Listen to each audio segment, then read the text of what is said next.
Choosing your fabric. Normally my clients either visit me on Savile Row or I visit them in their office quite often in London, Manchester, Leeds, or they come and visit me at my workshop in Dewsbury. And what we do is they'll come in, I'll get a quick idea of what budget they've got, what quality they want, and what they're going to be wearing it for, which will help me make an informed decision of the right fabric.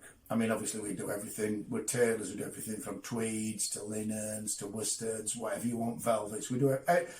Any fabric you want, we will find and source within reason. 99% of the time we'll find the correct fabric for the right client. Now, what you need to do when you're thinking about fabric is the same as the design.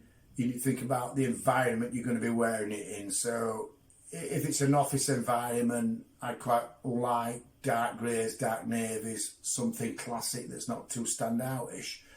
It depends where you're wearing it. If it's an occasion, the sky's the limit.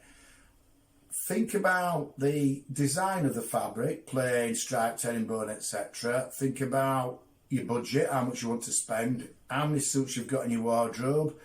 If you're starting off with one suit, you want a solid hard-wearing suit. If you've got a few, then you can experiment with nicer fabrics. Unless, of course, you've got a fabulous budget and you order quite a few at one go. What we do, I've got a company called English Fabrics, and what we do there is we send out swatches. Now, I will give you a code if you contact me through the Dale Roads website, and then you can get free swatches sent out to your house. You can also, if you have an idea of what you want on Instagram or Pinterest or whatever, you can email me, WhatsApp me an image, give me an idea of what you're looking for, and we'll send you swatches, relevant swatches to that. So once we can nail your fabric and you go through the design, the only step we need to do is looking at get a good set of measurements, which you'll also find on my site, information on how to get a good set of measurements. See you in the next video. Bye for now.